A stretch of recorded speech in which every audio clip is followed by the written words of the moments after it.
Chapter 4. How shall I serve you? I have every hope that you can turn yourself into a very good English preacher if you serve the mission to inculcate the now noble impression of Lord Chaitanya's teachings to the people in general, as well as philosophers and religionists. Srila Bhakti Siddhanta Saraswati, in a letter to Srila Prabhupada, December 1936. In October of 1932, Srila Bhakti Siddhanta Saraswati led a group of hundreds of disciples and pilgrims on a month long parikrama or circumambulation of the sacred places of Vrindavan. Vrindavan residents and visitors perform parikrama by following the old dry bed of the Yamuna River and circumambulating the Vrindavan area, stopping at the places where Krishna performed his pastimes when he roamed in Vrindavan 5,000 years ago. Abhay had wanted to attend Srila Bhakti Siddhanta Saraswati's parikrama but couldn't because of his work. Nevertheless, on the 20th day of the pilgrimage, he traveled from Allahabad, intent on seeing Bhakti Siddhanta Saraswati again and hoping to join the parikrama party at Kosi, just outside Vrindavan, at least for a day. The parikrama Bhakti Siddhanta had organized was one of the biggest ever seen in Vrindavan by engaging so many people. He was using the parikrama as a method of mass preaching. Even as early as 1918, when he had first begun his missionary work, Srila Bhakti Siddhanta's specific contribution had been his emphasis on preaching. Prior to his advent, the Vaishnavas had generally avoided populated places and they had performed their worship in holy, secluded places like Vrindavan. Even when they had traveled to preach, they would maintain the simple mode of the impoverished mendicant. The Goswami followers during Lord Chaitanya's time had lived in Vrindavan underneath trees, one night under one tree, the next night under another. Srila Bhakti Siddhanta Saraswati, whose aim was on preaching worldwide, knew that the renunciation of the Goswamis was not possible for Westerners. Therefore, he wanted to introduce the idea that devotees could even live in a big palatial temple. He had accepted a large donation from a wealthy Vaishnava merchant and in 1930 had constructed a large marble temple in Bagh Bazar section of Calcutta. In the same year, he had moved, along with many followers, from his small rented quarters to Ulta Danga to the impressive new headquarters. Anyone else would like to take over? Hare Krishna Mataji. Yeah. Bhakti Siddhanta Saraswati was demonstrating that Sri Bhakti Siddhanta Saraswati was demonstrating that although a devotee should not spend a cent for his own sense gratification, he could spend millions of rupees for the service of Krishna. While previously Vaishnava would not and have had anything to do with the merchandised con- contrivances introduced by the British. Srila Bhaktisiddhanta, on the authority of scripture, was demonstrating a higher understanding. It was Rupa Goswami, the great disciple of Lord Chaitanya, who had written, "One is perfectly detached from all materialistic worldly entanglement, not when one gives up everything, but when one employs everything for the service of the Supreme Personality of Godhead, Krishna." This is understood to be perfect renunciation in yoga. If everything is God's energy, then why should anything be given up? If God is good, then his energy is also good. Material things should not be used for one's own sense enjoyment, but they could be and should be used for the service of Krishna. So Srila Bhaktisiddhanta wanted to use the most modern printing presses. He wanted to invite worldly people to hear Krishna Katha in gorgeously built temples. And for their preaching, devotees should not hesitate to ride in the best conveyance, wear swain cloth, or live amidst material opulence. Hare Krishna. Anyone else would like to continue? Hare Krishna. In that same year, Bhakti Siddhanta Saraswati had taken about 40 Mataji, disciples. Hare Krishna, Mataji, you skipped a paragraph. It was in the spirit. Can you please Oh, start? sorry. That's okay. It was in this spirit that he had constructed the building at Bhagavajar and there displayed a theistic exhibition, a series of dioramas assembled from finely finished painted and dressed clay dolls. Such dolls are a traditional art form in Bengal, but the staging of nearly 100 elaborate displays depicting the Vaishnava philosophy and the pastimes of Lord Krishna had never before been seen. The, the, theist, the theistic exhibition created a sensation, and thousands attended it daily. In that same year, Srila Bhakti Siddhanta Saraswati had taken about 40 disciples on a parikrama all over India. A tour featuring many public lectures and Srila Bhakti Siddhanta's meetings with important men. By 1932, he had three presses in different parts of India, printing six generals in various Indian dialects. In Calcutta, a politician had asked Srila Bhakti Siddhanta Saraswati how he could possibly print the Nadia Prakasha as a daily newspaper. Srila Bhakti Siddhanta Saraswati had replied that it was not so amazing if one considered that in Calcutta alone there were almost half a dozen ordinary daily newspapers.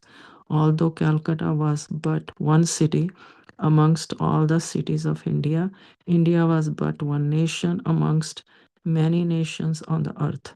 The earth was but an insignificant planet amidst all the other planets in the universe. This universe was one amongst universes so numerous that each was like a single mustard seed in a big bag of mustard seeds. And the entire material creation was only one small fraction of the creation of God. Nadia Prakasha was not printing the news of Calcutta or the earth, but news from the unlimited spiritual sky, which is much greater than all the material worlds combined. So, if the daily Calcutta newspapers could report limited earthly tidings, then small wonder that Nadia Prakasha could appear daily. In fact, a newspaper about the spiritual world could be printed every moment were there not a shortage of interested readers.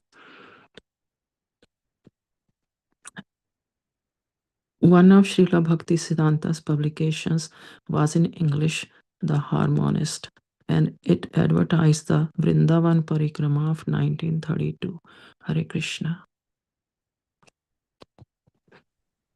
I Hare can. Krishna.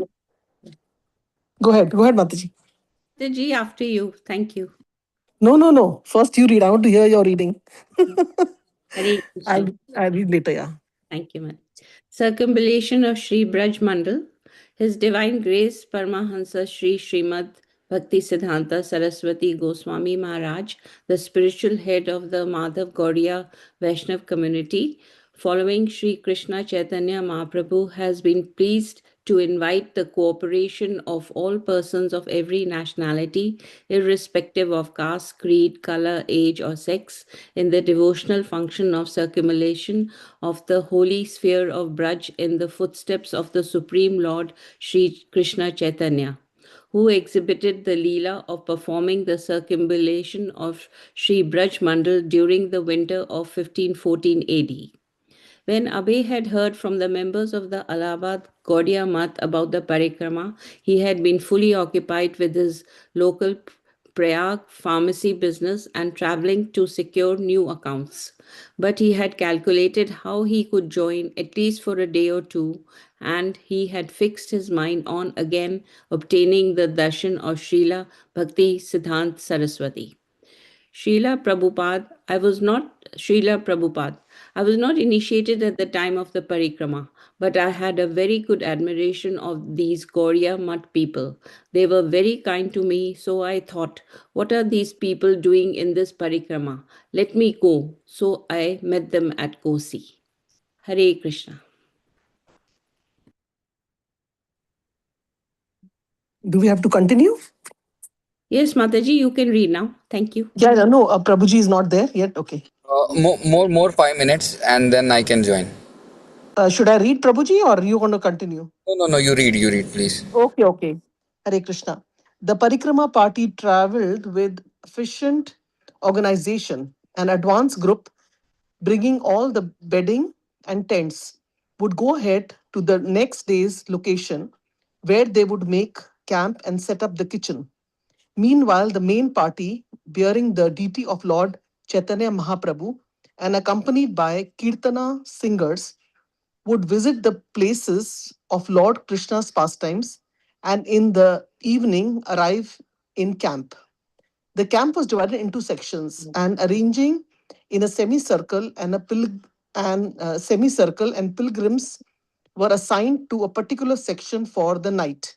In the center were the quarters of Srila Bhakti Siddhanta and the deity of Lord Chaitanya, and close by the tents of the sannyasis. There were separate camps for ladies and men. Married couples did not stay together.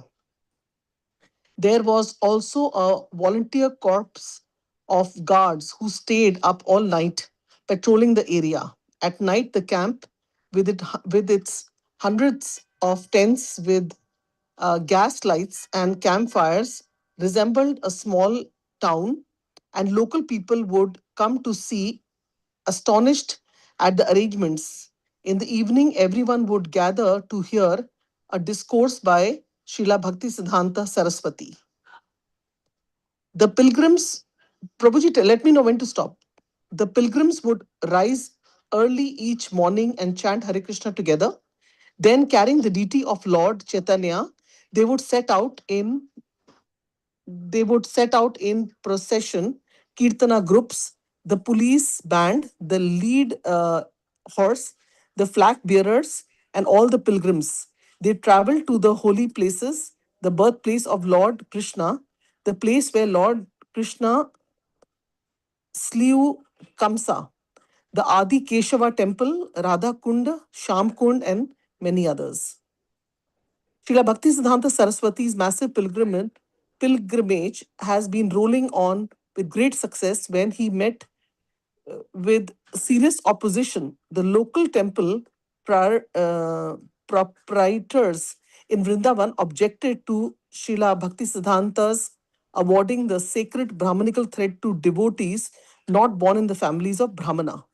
Srila Bhaktisiddhanta, throughout his lectures and writing, had repeatedly proven from the Vedic scriptures that one is a Brahmana not by birth but by qualities.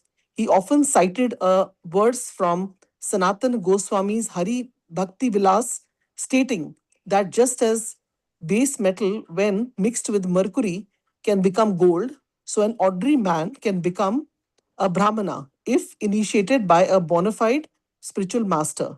He also often cited a verse from Srimad Bhagavatam in which the great sage Narada tells King Yudhishthir that if one is born in the family of a Shudra but acts as a Brahmana, he has to be accepted as a Brahmana. And if one is born in the family of a Brahmana but acts as a Shudra, he is to be considered a Shudra. Because the prime method of spiritual advancement in the age of Kali is the chanting of the holy name of Lord, of God. Any person who chants Hare Krishna should be recognized as a saintly person. Anybody else would like to read? Yeah, I would Yeah, like ma. to read. Oh, go ahead. Go ahead, madam.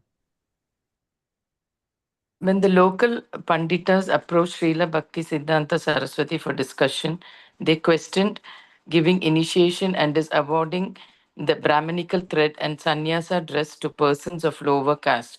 Because of Bhakti Siddhanta Saraswati's scholarly, forceful presentation, the Panditas seemed satisfied by the discussion. But when the Parikrama party arrived at Vrindavan's seven main temples, which had been erected by the immediate followers of Lord Chaitanya, the party found the doors closed. Vrindavan shopkeepers closed their businesses and Some people even threw stones at the passing pilgrims. But the Parikrama party, led by Srila Bhakti Siddhanta Saraswati, continued in good spirits despite the animosity. And on October 28, the party arrived at Kosi, the site of the treasury of Krishna's father, King Nanda. Abhay Sorry. yeah. Abhay arrived in Mathura by train from Allahabad and approached Kosi by rickshaw. The countryside was full of charm for Abhay. Instead of factories and large buildings, there were mostly forests, and aside from the main paved road on which he traveled, there were only dirt roads and soft sandy lanes. As a Vaishnava, Abhay felt sensations an ordinary man wouldn't. Now and then he sighted a peacock in the field, its exotic plumage proclaiming the glories of Vrindavan and Krishna. Even a non devotee, however, could appreciate the many varieties of birds, their interesting cries and songs filling the air. Occasionally, a tree would be filled with madly chirping sparrows, making the urgent twilight clamor before resting for the night. Even one unaware of the special significance of Vrindavan could feel a relief of mind in the simple countryside where people built fires from cow manure fuel and cooked their evening meals in the open, the fires adding rich natural smells to the indefinable mixture which was the odor of the earth. There were many gnarled old trees and colorful stretches of flowers, bushes of bright violet camellia, trees abloom with delicate white parijata blossoms, and big yellow kadamba flowers rarely seen outside Vrindavana. Hare Krishna. Can read. Thank you, Mataji. On the road, there was a Krishna? lively chat. Go ahead, Prabhu. Yeah, I was just hearing the reading now, and I had few points where we could discuss a little bit on this aspect. It's so wonderful to hear the pastime of Srila Bhaktisiddhanta Thakur taking a group of pilgrim to Vrindavan. And what is the mood of Bhaktisiddhanta Thakur and what is the mood of Srila Prabhupada? We can clearly understand from this thing.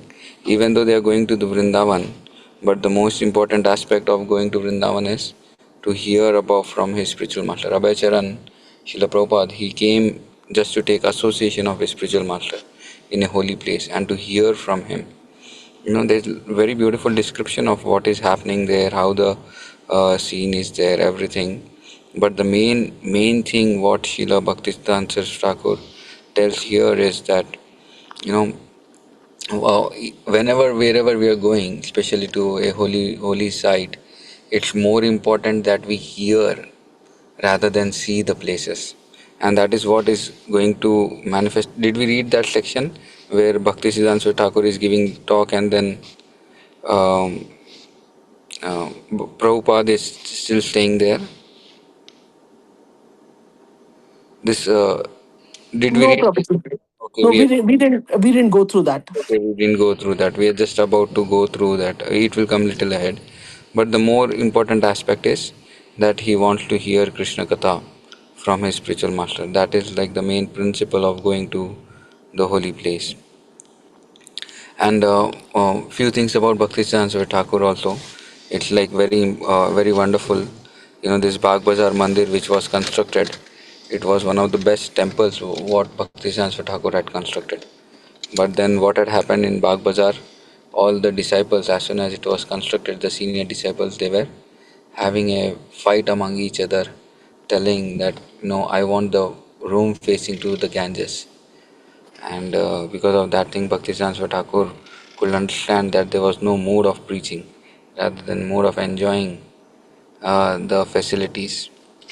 And immediately Bhaktisiddhanta Thakur made this statement, better sell off each and every piece of marble and then, and print more books and send out for book distribution. So, if a devotee is more into the mode of enjoying, then it won't be possible uh, to serve the spiritual master. That has been very nicely predicted here in this temple. And there was a very wonderful disciple of Bhaktisiddhanta Thakur. I am not recollecting his name, but he was the one who single-handedly constructed the Bagh Bazar temple using each and every penny of his In fact, he was almost like a very big person, but he used all his money, all his resources, all his energy to construct the temple. And at the end of the construction of the temple, he comes and offers the temple to his spiritual master, Srila Bhaktisiddhanta Thakur. And he tells, can I stay in the temple somewhere? Because now he doesn't even have a home, he doesn't have anything else.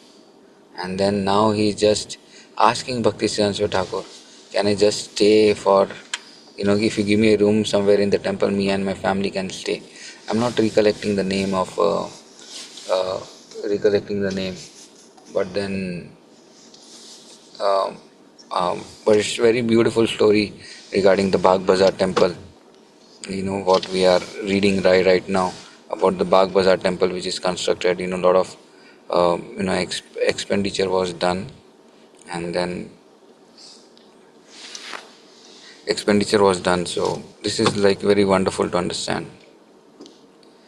Okay. Oh, can we start reading now? From where are we? Sure, Prabhu. On No. the road there was lively horse-drawn Tanga traffic. The month of Kartika, October-November, was one of the several times of a year that drew many pilgrims to Vrindavan. One-horse tangas carried large families, some coming from hundreds of miles away. Large bands of pilgrims, grouped by village, walked together. The women dressed in bright colored saris, brown skinned men and women, sometimes singing bhajanas, carrying but a few simple processions as they headed for the town of thousands of temples, Vrindavan. And there were businessmen like Abhay dressed more formally, coming from city, maybe to spend a weekend. Most of them had at least some semblance of religious motive to see Krishna in the temple, to bathe in Yamuna River, to visit the sites where Lord Krishna had performed his pastimes, such as lifting of Govardhana hill, the killing of Keshi demon, and dancing in the evening with gopis. Abhay was sensitive to the atmosphere of Vrindavan, and he noted activity along the road. But more than that, he cherished the anticipation, the fulfillment of his journey, his meeting again after long separation, the uh, saintly person he had always thought of within himself. Srila Bhaktisiddhanta Saraswati, who had spoken to him in Calcutta and had convinced him of Lord Chaitanya's mission to preach Krishna consciousness, Abhay would soon see him again, and this purpose filled his mind. Upon reaching the lantern illuminated camp of Gaudiya Math and inquiring at the registration post, he was allowed to join Parikrama village. He was assigned to a tent of Grihastha man and was offered prasadam. The people were friendly and in good spirits, and Abhay talked of his activities with Matha members in Calcutta and Allahabad. Then was a gathering. A sannyasi was making an announcement. This evening, he said there would be a scheduled visit to a nearby temple to see deity of Shesha, Shri Vishnu. Some of the pilgrims cheered, Hari Bol, Hari Krishna. The sannyasi also mentioned that His Divine Grace Bhaktisiddhanta Saraswati Thakura would evening, speak at that evening for the last time and would be leaving Parikrama party for the next day. So there was a choice of going to a Parikrama or staying for the lecture. Haribol, anybody wants to learn?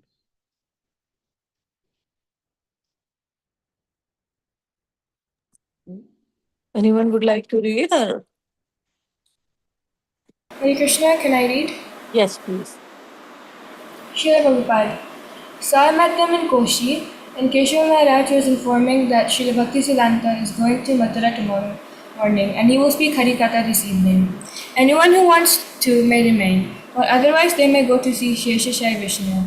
So at that time, I think only 10 or 12 men remained. Sridhar Maharaj was one of them. And I thought it wise What can I see at this Sheshashai? Let me hear what Srila Bhaktisiddhanta Saraswati will speak. Let me hear. When Abhay arrived, Srila Bhaktisiddhanta was already speaking. He sat with his back erect, a shawl around his shoulders, not speaking like a professional lecturer giving a scheduled performance, but addressing a small gathering in his room. At last Abhay was in his presence again. Abhay marveled to see and hear him, this unique soul possessed of Krishna Katha, speaking uninterruptedly about Krishna in his deep, low voice, in ecstasy and deep knowledge. Abhay sat and heard with rapt attention. Bhaktisiddhanta Saraswati. Should I continue, Mataji? Yes, yes, Mataji, go ahead. Bhaktisiddhanta Saraswati had been speaking regularly about Sambandha, Abhidheya, and Prayojan. Sambandha is the stage of devotional service in which awareness of God is awakened. Abhidheya is rendering loving service to the Lord, and Prayojana is the ultimate goal, pure love of God. He stressed that his explanations were an exact recapitulation of what had originally been spoken by Krishna and passed down through disciplic succession. Bhaktisiddhanta Saraswati's particular utterance, mostly Bengali but sometimes English, with frequent quoting of Sanskrit from the Shastras, was deep with erudition. It is Krishna, said Bhaktisiddhanta Saraswati, who is the only super lord over the entire universe and beyond it, of Vaikuntha, the transcendental region. As such, no one can raise any obstacle against his enjoyment. Anyone else would like to continue?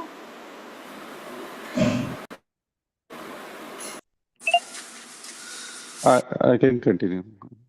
चलो let's go And सामान लेके जाते हो an hour went by, 2 hours. मैं यहाँ रुकूंगा थोड़ी देर। चक्का फुटपाथ पे ऊपर में चलेगा चलेगा। चलेगा Hare Krishna. Hare Krishna, Prabhu. Yeah, Please go ahead. I can read for some time. We are reading from this Sure. Sanskrit from the Shastras. Next paragraph, Prabhu. Okay. An hour went by. Uh, an hour went by. 2 hours. They already the already small gathering in Srila Bhaktisiddhanta's room gradually thinned. A few sannyasis left, excusing themselves to tend the duties connected with the parikrama camp. Only a few intimate leaders remained. Abhay was the only outsider. Of course, he was a devotee, not an outsider, but in the sense that he was a sannyasi who was not handling any duties, was not even initiated, and was not traveling with the parikrama, but had joined only for a day. In that sense, he was an outsider. The philosophy Bhaktisiddhanta Thakur was speaking, however, was dramatically open to whoever would give an adherent hearing, and that Abhay was doing. He was listening with wonder. Sometimes he will not even understand, sometimes, but he will go on listening intently, submissively. His intelligence drinking in the words. He felt Srila Bhaktisiddhanta Saraswati revealing to him the direct vision of the spiritual world. Just as a person reveals something by opening a door or pushing aside a curtain, he was revealing the reality, and this reality was loving service to the lotus feet of Radha and Krishna, the supremely worshipable personality of Godhead. How masterfully he spoke, and with utter conviction and boldness. It was with such awe that Abhay listened with fastened attention. Of course, all Vaishnavas accepted Krishna as the worshipable Lord, but how conclusively and with what sound logic was the faith of the Vaishnavas established by this great teacher. After several hours, Srila Bhaktisiddhanta Thakur stopped speaking. Abhay felt prepared to go on listening without cessation, and yet he had no puzzling doubts or queries to place forward. He wanted only to hear more. As Srila Bhaktisiddhanta made his exit, Abhay bowed, offering his obeisances, and then left the intimate circle of sannyasis in the row of tent and went to the outer circle of the tent. his mind surcharged with the words of his spiritual master. I'll read this paragraph. Now their relationship seemed more tangible. He still treasured his original impression of Srila Bhaktisiddhanta Saraswati, the saintly person who had spoken to him on the rooftop in Calcutta. But tonight, that single impression that had sustained him for years in Allahabad had been enriched and filled with a new life. His spiritual master and the impressions of his words were as much as reality as the stars in the sky and the moon over Vrindavan. The impression of hearing from Srila Bhaktisiddhanta Saraswati was filling him with its reality, and all other reality was forming itself around the absolute reality of Srila Gurudev, just as all the planets circle around the sun. Very beautiful presentation of what is happening. Okay, we'll just complete this one also. The next morning, Abhay was up with the other more than an hour before the dawn, bathed and chanting mantras in congregation. Later in the morning, the tall, stately figure of Srila Bhaktisiddhanta Thakur, dressed in plain saffron, got into the back seat of the car and rode away from the camp. Thoughtful and grave, he looked back and waved, accepting the loving farewell gesture of his followers. Abhay stood amongst them. Very beautiful description of the Vrindavan Yatra, what Srila Prabhupada is um, Srila Prabhupada is having with his spiritual master. Amazingly, it's like how Srila Prabhupada just came during the month of Kartik to take part in this parikrama, and how the beautiful description of Vrindavan, the Vrindavan which was originally there, where everything is so beautiful, so down to earth, not like the Vrindavan where now we have honking of the autos or the rickshaws, but it's like a small tango which is going around with a group of devotees, with a group of wonderful devotees, just at the bank of Yamuna river, Keshi Ghat, and then our Srila Prabhupada, he's very nicely enjoying this wonderful ambience and wonderful atmosphere of this parikrama, and taking in each and every moment where he can, you know, hear and be in the association of devotees. So for a devotee, this is a great longing that every time he wants to be in the association of devotees, especially in the month of Kartik, to go to a pilgrim, especially to holy places like Vrindavan, Mayapur, Jagannath Puri, and be in the association of a spiritual master or in the association of senior Vaishnavas, and is able to hear Krishna Katha more and more. That is what is the greatest longing for a disciple or for a devotee to advance very nicely in the path of bhakti. It's very very important, and what is happening here is in parampara. If someone is going to hear from his spiritual master during the time of Kartik, and hearing from him, especially this is like like Radhanath Swami Maharaj, whenever he takes yatra, he makes sure that everyone gets an opportunity to hear more and more Krishna Katha. It's not just going and taking darshan. Yes, taking darshan is important, but at the same time, taking darshan shouldn't be more priority than hearing from a spiritual master or from a senior Vaishnava. It's very very important that one hears, because by hearing one can very easily see the Supreme Lord more easily than just seeing the beautiful form of the Lord, because that opens the vision in the heart, purifies the consciousness. Hearing makes that happen, that it purifies the consciousness more and more, and it makes our understanding go deeper in this aspect of understanding Krishna, realizing Krishna, and having established our relationship with Krishna. So it's a must for a devotee to advance, that whoever wants to advance must hear from his spiritual master more and more. And Abhay, our Srila Prabhupada, he's just such beautifully describing the thing about how Bhaktisiddhanta Saraswati Thakur is speaking regularly on these topics of Sambandha, Abhidaya and Prayojan. And what is this Sambandha? Sambandha is the stage of devotional service where one is awakening his devotional service, and Abhidaya is rendering loving service, and Prayojan is the ultimate goal, pure love of God. And that was one of the main topics of Bhaktisiddhanta Saraswati Thakur. So, and the way Bhaktisiddhanta Saraswati Thakur is speaking for hours and hours just before the day he was departing from the camp, from the parikrama, at the bank of Yamuna at Koshi Ghat, near Sheshashai Vishnu. And Srila Prabhupada is exhibiting this thing, how it is so important uh, that it's possible to hear from spiritual master. And even though he wasn't able to understand much, but still he was hearing from him. The vocabulary which is used by Srila Bhaktisiddhanta Saraswati Thakur is way very high. And sometimes Srila Prabhupada used to tell after, during this time, that he was speaking in such high philosophy, high words of vocabulary, that it was very difficult for me to understand. But I wanted to, understand. I wanted to just take in the nectar what my spiritual master is telling. I wanted to drink that nectar, and it was like so nectarian for him.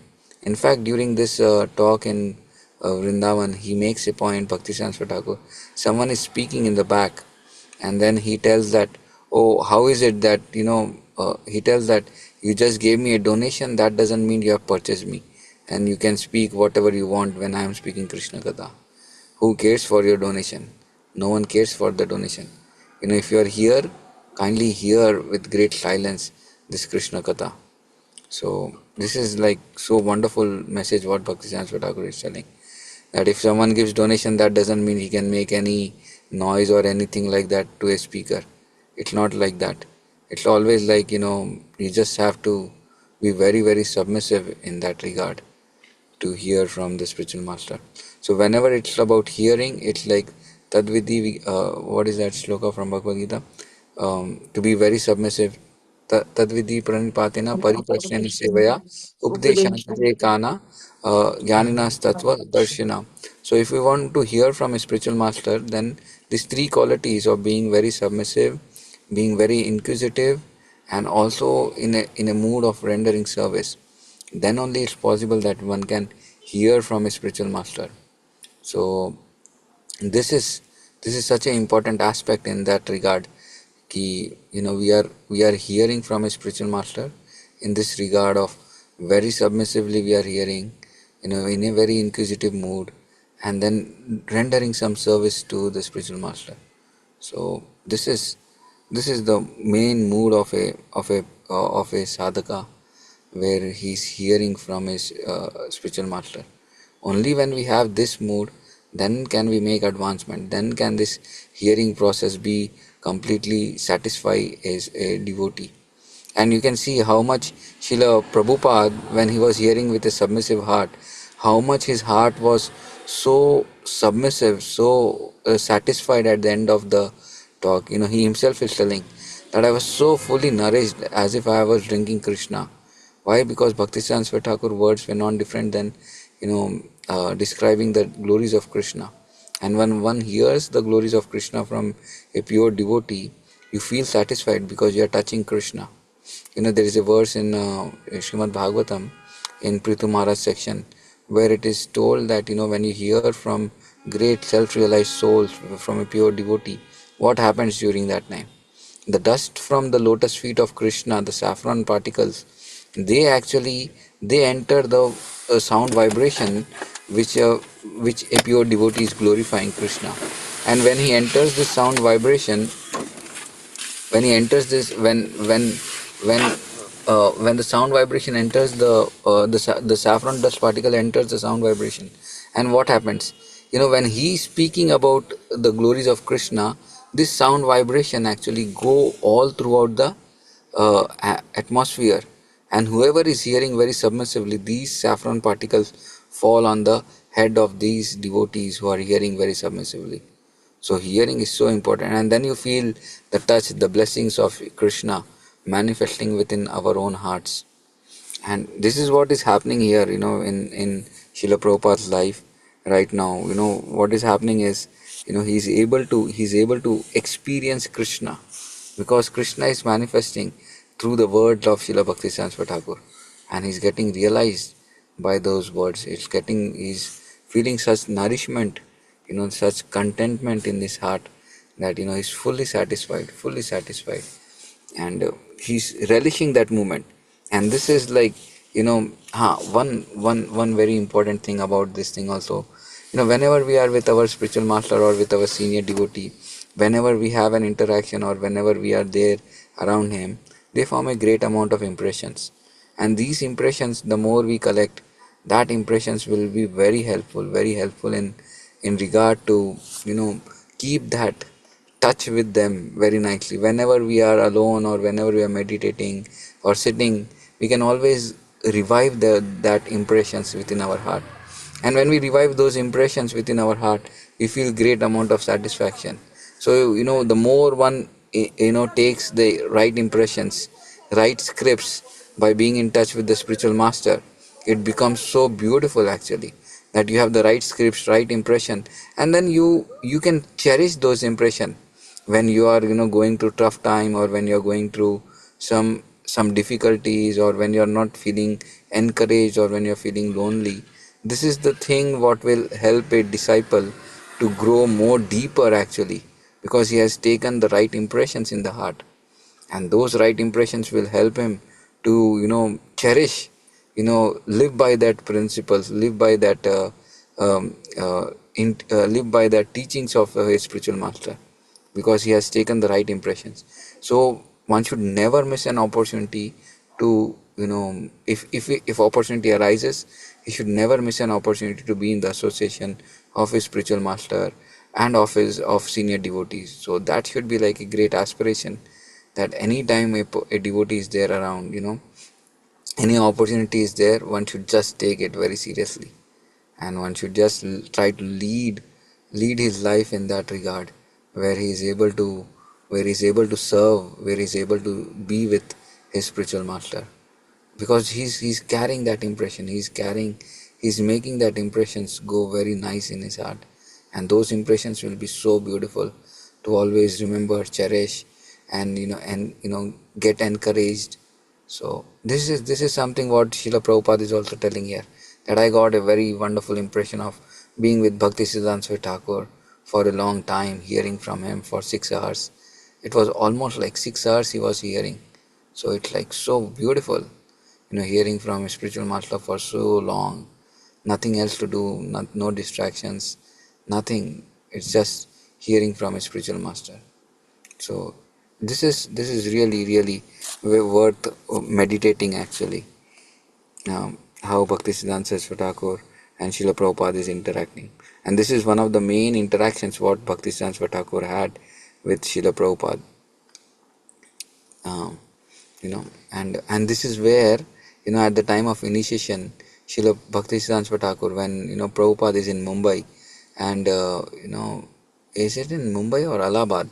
In Allahabad, when they introduce Abhay Charan, that, he should get initiated, Bhaktisiddhanta Saraswati Thakur tells us, yes, I know this boy. He likes to hear. He doesn't want to go away. He loves to hear from this is what has been noted by Srila Bhakti Saraswati Thakur. So such an important quality in one way, Shravanam. The more one does, the more he becomes more and more enlightened. Because Krishna within the heart, he takes note of this. There is shloka in the Srimad Bhagavatam, first canto, second chapter. What is that? Shrunvata Sakata Krishna Punya Shravana Kirtana Hridayantastha hi abhadrani vidunoti surat saman. It's like Krishna there within the heart will purify or will cleanse the heart of a devotee who takes great amount of interest. And he himself start cleansing all the dust, all the dirt what is there in the heart. And he cleanses the dirt like, we can never expect, and we are trying our level best to clean our heart by chanting the holy name of the Lord. And here is the solution: just taking the right interest in hearing Srimad Bhagavatam, hearing from spiritual master, hearing from pure devotees, and you see what happens. That becomes like, a quick thing. We just need to be attentive, be present, and just take part in hearing. So such an important aspect to advance in spiritual life, to cleanse our heart, to purify our consciousness. So this was something which I was thinking when we were reading this section. Now we can read for more 5-10 minutes and then we will see how it goes. Someone like to read, or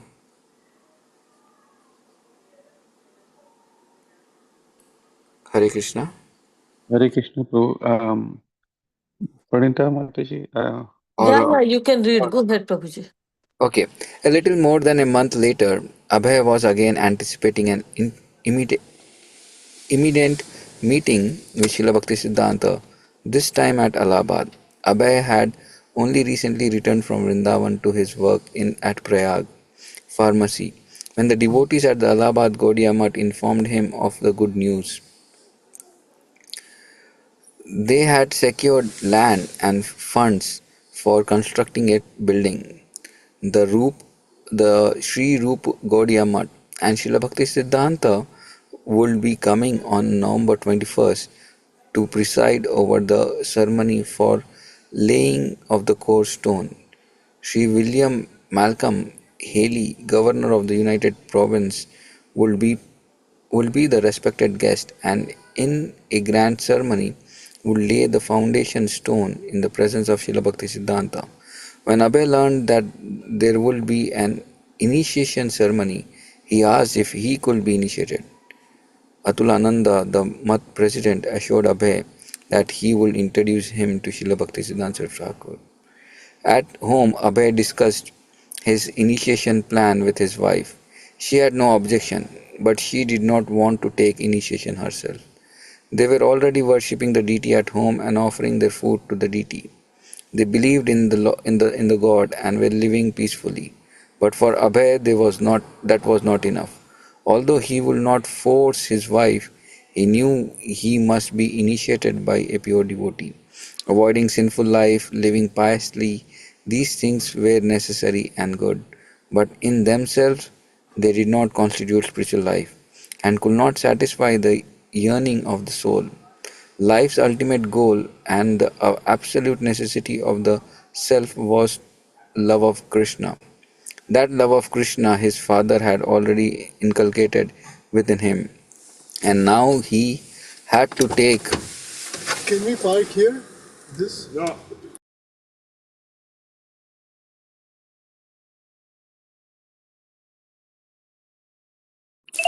And sorry, when he learned his, sorry, where was I?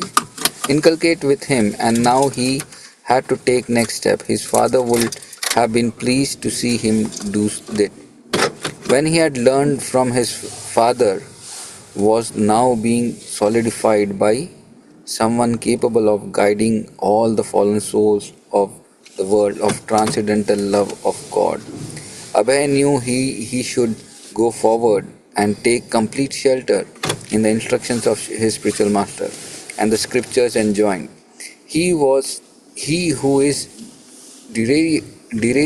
desirous of knowing the absolute truth must take shelter of the spiritual master, who is in disciplic succession and who is fixed in Krishna consciousness. Even Lord Chaitanya, who was Krishna himself, had accepted a spiritual master, and only after initiation did he manifest the full symptom of ecstatic love of Krishna while chanting the holy name of the Lord. As far as the ritual initiation he had received at the age of 12 from a family priest, Abhay had never taken it very seriously. It had been a religious formality, but a guru was not a mere officiating ritualistic priest, so Abhay had to reject the idea that he had already had a guru. He had never received instruction from him in bhakti, and his family guru had not linked him through the disciplic succession. Through the disciplic succession with Krishna, but by taking initiation from Srila Bhaktisiddhanta Saraswati, he will be linked with Krishna. Bhaktisiddhanta, son of Bhaktivinoda Thakur and a disciple of Gaur Kishore Das Babaji, was the guru in the 12th disciplic generation from Lord Chaitanya.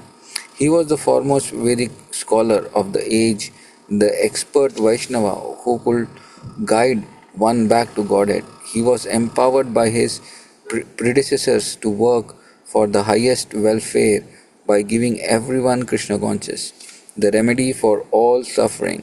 Abhay felt that he had already accepted Srila Bhaktisiddhanta as his spiritual master, and that from the very first meeting he had already received his order.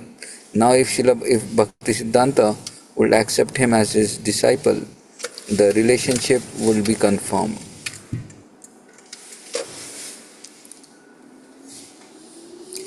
Okay, we will complete this section. Actually, this we can continue again also, but he was coming so soon about Abhay. 1 second.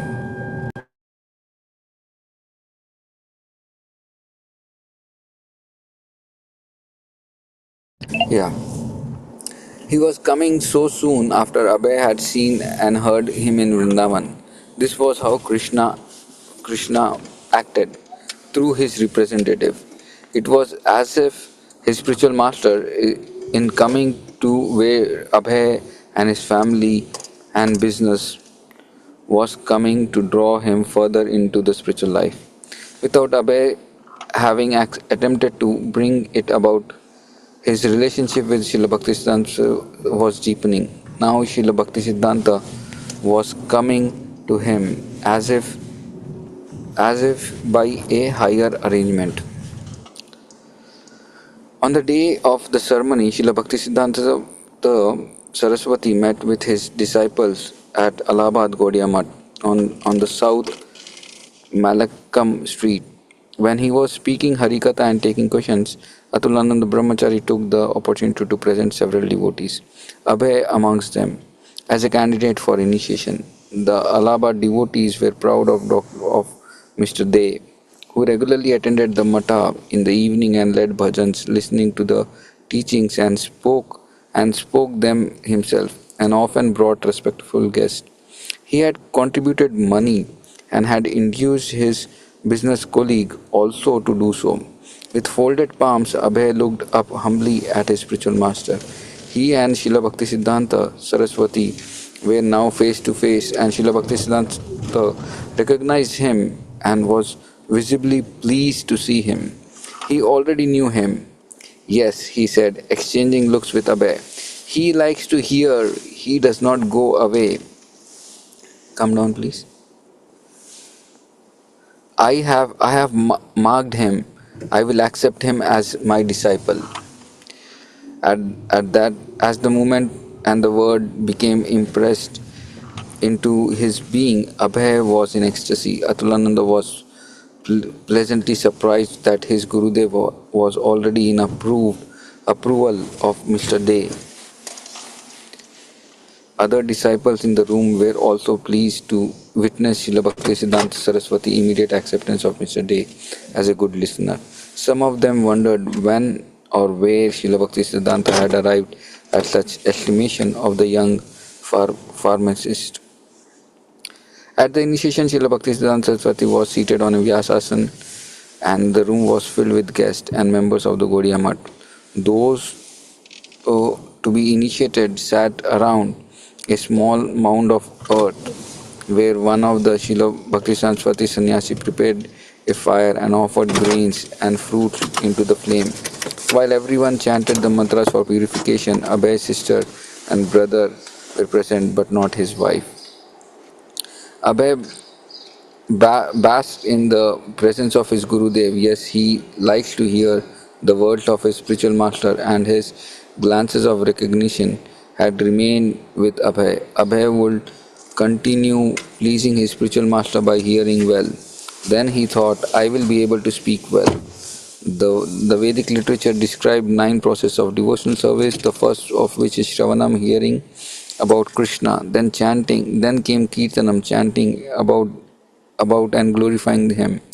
By sitting by sitting patiently and hearing at Koshi, he had pleased Krishna's representative, and when Krishna representative was pleased, Krishna was pleased. Bhaktisiddhanta Saraswati Thakur had not praised him for donating money to the mutt and hadn't advised him to forsake his family and business and travel with him, nor had he asked Abhay to perform great austerities like the yogis who mortify their body with fast and difficult vows. But he likes to hear, and he said, and and he asked Abhay to perform great austerities like yogis who modify the body and with fast and difficulties. But he likes to hear, he said. I have marked him. Abhay thought about it again and again, listening carefully, listening carefully as his spiritual master conducted the initiation. Finally, Srila Bhaktisiddhanta was called for Abhay to come forward and receive the Harinam initiation by accepting his beads. After offering prostrated obeisances, Abhay extended his right hand and accepted the strand of japa beads from the hand of his spiritual master. At the same time, he also received the sacred Brahmanical thread signifying second initiation. Usually, Bhakshila Bhakti Saraswati gave the first initiation Harinam, and only after some time, when he was satisfied with the progress of the disciple, would he give the second initiation. But he offered Abhay both initiations at the same time. Now Abhay was full-fledged disciple, a Brahmana who could perform sacrifice such as the fire yagya for initiation. He could worship the deity in the temple and would be expected to discourse widely. Srila Bhaktisiddhanta added Arvinda, lotus, to his name, and now he was Abhay Charna Ravinda. So Srila Prabhupada's name was Abhay Charan, and now Bhakti Saraswati Thakur added the name Arvinda, Abhay Charna Ravinda. Okay, I think this we should read later. How much is left for the? Okay, after Yeah, very little is left. Let's just this paragraph. Srila Bhaktisiddhanta left Allahabad to go for Calcutta. Abhay keenly felt the responsibility of working on behalf of his spiritual master. At the initiation, Srila Bhaktisiddhanta had instructed Abhay to study Rupa Goswami's Bhakti Rasamrita Sindhu, which outlined the loving exchanges between Krishna and his devotee and explained how a devotee can advance in spiritual life. Bhakti Rasamrita Sindhu was a law book for the devotional service, and Abhay would study it carefully. He was glad to increase his visit to Allahabad center and to bring new people. Even at his first meeting with his spiritual master, he had received the instructions to preach the mission of Lord Chaitanya Mahaprabhu, and now he had begun steadily and carefully considering how to do so. Preaching was a responsibility at least as binding as that of a home and business. Even in his home, he wanted to engage as far as possible in preaching. He discussed with his wife about his plans for inviting people into their home, offering them prasad and holding discussions about Krishna. She did not share his enthusiasm. Srila Prabhupada, my wife, was a devotee of Krishna, but she had some other idea. Her idea was just to worship the deity at the home and live peacefully. My idea was preaching. Jai, Srila Prabhupada ki Jai. It's so wonderful to hear this, the initiation ceremony of Srila Prabhupada, how he was noted for his hearing, and how beautifully Srila Bhaktisiddhanta Thakur generally never gives second initiation, but he gave this thing. This happened with few of the disciples of Srila Prabhupada also. I think Bhakti Charu Maharaj, he received, right? He received first and second initiation, if I am correct. Someone knows, they can tell me. Bhakti Saraswati Thakur or Bhakti Charu Maharaj also received first and second initiation. Yes, Prabhuji. Yes, right? Yes. Yes. And Radha Govind Maharaj received Radha Govind Maharaj also received first and second initiation within very short time, and Gaur Govind Maharaj received sannyas also within very short time. So this was like really very very wonderful to see how Srila Prabhupada also could recognize when a genuine seeker, spiritual seeker, or a spiritual person is coming and taking shelter of Krishna. And this we can see in this regard how Srila Prabhupada, Srila Bhaktisiddhanta Thakur is accepting Srila Prabhupada as his disciple. Amazing. And what kind of mood Srila Prabhupada had in that regard, one thing was, his wife did not take interest in taking part in initiation. Prabhupada was feeling that his wife would have also taken initiation. That would have been so great. Generally it always a concern, or it always there in the mind of a partner that both of them should get initiated together and both of them should serve husband and wife.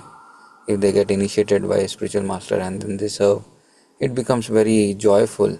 The life becomes very joyful. The life becomes very meaningful. Why? Because both of them have the same purpose of pleasing Krishna, pleasing, serving the spiritual master. The message is very clear, and it becomes very very wonderful because they are living with that center in the home. Not that if someone is initiated and someone is not initiated, then it's always like little different in that regard.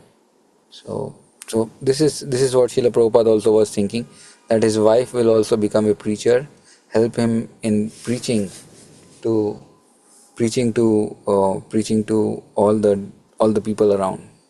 But Srila Prabhupada, he just was little surprised that she wasn't making great amount of interest. Very wonderful description about Srila Prabhupada's. Any questions or comments regarding this thing? Yeah, one important thing about initiation is also, like one who is accepting initiation, he's committing his life. He's making his life, uh, you know, to follow all the four regulative principles, to follow the teachings of Srila Prabhu, Lord Chaitanya Mahaprabhu, Gaudiya Vaishnava Sampradaya. Is getting connected to all the Gaudiya Vaishnava Sampradaya, and then he's taking that mood of preaching as a preacher and then going ahead in that aspect. So such an important mood what Prabhupada is mentioning here, and amazing that he's accepting initiation with such wonderful mood. And one more thing which was very striking was Bhakti Siddhanta Thakur had mentioned that everyone should read Bhakti Rasamrita Sindhu, because that is like a law book. Yes, that's a very important book for one to advance in bhakti. If someone wants to advance in bhakti, he should read that book at least and try to understand that book very very thoroughly. And that's a good book to read in one way, because this comes, Srila Prabhupada, he also introduced during the Bhakti Shastri course, he told, yes, everyone should do this, everyone should learn this four books, Nectar of Instruction, Upadeshamrita, Nectar of Bhakti Rasamrita Sindhu, Bhagavad Gita and Sri Isopanishad. So these are like the law books for, at least Nectar of Devotion is the law book, what has been mentioned here. So if one does that, read that thing, makes his life very successful, serve Srila Prabhupada and surrender more and more, to Srila Prabhupada. This is what Srila Prabhupada is teaching through his life, through his initiation, through his meeting with Srila Bhaktisiddhanta Thakur. So at the end of the day, one should always be hankering for being in the association of his spiritual master. If not personally through Vapu, then through Vani. Every day, the day starts with hearing the Vani of Srila Bhaktisiddhanta, of Srila Gurudev, of our spiritual master, of Srila Prabhupada. So that should be our beginning. And one should take more and more part in hearing as much as possible. How much ever we can put the spiritual sound vibration in our ears, that much our purification will take place as fast as possible. So hearing should be just not like one thing we do at one day, but it should be every day, every time. One should be addicted to hearing. Like people outside are addicted to enjoying sense gratification. We can save ourselves from outside, from the materialistic mood, by always going in the mood of hearing. And this is like very wonderful service in one way. Always surrounding yourself with spiritual sound vibration, hearing from some great acharyas, spiritual masters, great speakers, or pure devotees. That will make our consciousness more and more purified. That should be our culture, you know. And ISKCON devotees generally love to hear a lot. Just take a recording, uh, a MP3 player or recording device, and then just keep hearing, and that way one's life can be really be successful. Hearing means hearing from the right source, hearing from the right authorities, right person. Not like we hear everything, we do nectar shopping. It's not recommended at all. We hear from the right source and take guidance, from what to hear and everything, and then we can make it very, very successful. Okay, now it's 8:32. I will stop here. If anyone has any comments or any questions or any corrections, they can feel to do it.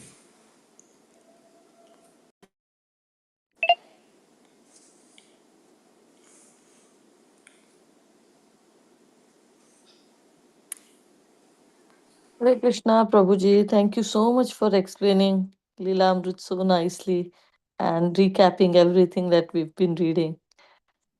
Thank you, Prabhuji. Dandavat Pranam. Thank you.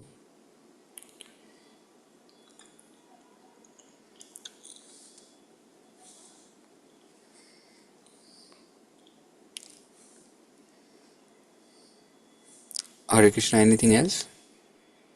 Hare Krishna Prabhuji, Dhanat Pranam. Thank you so much for Dandavat. explaining so nicely Shri Prabhupada Lilamrita and reading with us today. In fact, you were so busy in temple today, but you gave time to us. So thank you so much for your association and your guidance. I don't have any question, but it was so nectarian you explained about Shri Prabhupada Lilamrita and some many detailed points. Hare Krishna. Hare Krishna. Okay. So we will end here. Um, Hare Krishna, Prabhuji. yeah. My Danat Pranam, all Guru Prabhupada Yes. Guru Maharaj. Yes. Prabhuji, like it's so amazing how, his, I was really mesmerized by one thing that how Bhakti Saraswati Maharaj Ji was able to know that, he is a good hearer. Just Mm. by looking at him, this is so much, ever since I have read this, it's like stuck in my mind that how he's so like a spiritual master can read. Because sometimes, now when we see initiation in ISKCON, we generally see that some senior disciple of our Guru Maharaj will refer that, so and so person has been doing book distribution, has been nicely serving in the temple. And then, the Guru Maharaj accepts Mm. a disciple, like at least for myself that happened. Yeah. Like, I was referred by one senior Mataji, Kalasudha Mataji, to Jayapataka Guru Maharaj. So then, when I met him, I had gone for shelter, but then he says, you don't wait. You don't wait. I don't know how long I'm going to live. He was saying like that for himself. So I was like, Guru Maharaj instructions were there. वो कहते हैं ना sir आंखों पे, like that. Mm. But so this is what we see now. But earlier in the disciplic succession, I was thinking that how it is, like there was no reference, there was no thing given to Bhakti Siddhanta, but they were themselves empowered to see through, and it was not only like afterwards he was following up on him. The kind of blessings he gave him, he kept thinking inside, how will I do? I have my business now. So, it's in the sense that the spiritual master is not like perplexed, Yeah. he knew the disciple will eventually come to me. So it's very, very, those times were really very, I would say, very Krishna conscious years, very deeply Krishna conscious years. So that's one realization I got from reading that portion. Yes, definitely. Hmm. You know, uh, see, it's always been the relationship between spiritual master and a disciple is always with Shravanam only, with hearing only. Hmm. That's like one of the main aspects. Because by hearing only, he's cutting off all the material attachments, he's cutting off all the knots which are there in the heart, and he's making us establish our relationship with Krishna more and more. So that's Hmm. like something which what disciple is looking forward for, and that is what a spiritual master is looking. That he should situate his disciple in Krishna consciousness or in the path of bhakti more seriously, more committedly, only by hearing. So this is where the relationships get established between a spiritual master and a disciple, and a spiritual and between the disciple and Krishna through the process of hearing, and that is so important. Now also it's very important. Now if you want to get connected more to our spiritual master and Krishna, what is important is we keep hearing again and again. This aspect of hearing, Shravanam, should be like our day in and day out. It should be like a very strong habit. And I have seen so many of the senior devotees, Srila Prabhupada disciples, and in fact in temples also, in ashrams also, we see that this is like a very strong habit. Devotees just want to hear and hear. So when any free time, they just want to plug in, or they want to chant, or they want to hear. So either of one thing we want to do, get connected to the sound vibration. And the more one does that, the more it becomes purified. The more one gets connected to Krishna. And that is what is been taught here. Very beautiful. Thank you for bringing this wonderful point, Mataji. Yeah, thank you, Prabhuji, for your association reading. And also, did we also read this, or my mind was imagining that was it written in the reading that if a person is a very good person who can hear, will also be a very good preacher? Yes, no, it's there in the reading. There's a connection. Yeah, that's the point also. It's there in the reading. Hmm. So I mean, we have to really improve on our reading because then only we One can who preach. reads, one who Yeah. reads or one who hears can Yeah. automatically preach also very nicely. So, Yes. Yes. Yeah, thank you so much, Prabhuji. Very nice. It's really lovely reading this Lilamrita because when we are reading this, we have become like as if we are with Prabhupada, seeing what is going on, and in the middle, something with Prabhupada also said. There was a quotation which I forgot right now, but there was a quotation which Prabhupada said something was very interesting. Whoever wrote the Lilamrit. So very nice. Thanks to the writer that we're getting enlightened. Satsarup Maharaj, he had Yes, written yes, this thing. Maharaj. Yes, he has Amazing, written this thing. amazing. Yes. Okay, Thank now you, actually Prabhuji. I need to leave now. So, if so, we should end the call now. Is that okay? Yes, Yes. Prabhuji. Thank you, Yeah. Prabhuji. Thank Very you, Hare nice Prabhuji. class. Vancha Hare Krishna. kalpatarubhyascha Hare kripa Krishna. sindubhya Vacha Patitanam Pavanebhyo Vaishnavebhyo. की जय Santo Jai. Gopal Bharat की ki jai. जय Jai. Srila हमारे Prabhupada ki की jai. जय Jai. His Grace Gopal Pran Prabhuji ki की jai. जय All Jai. the assembled devotees ki jai. की Dandavat जय Jai. pranam everyone. Hare Hare Krishna Prabhupada Hare Thank Krishna. you, Lilamrita Krishna ki Hare Prabhuji. jai. Hare Hare Krishna. Krishna.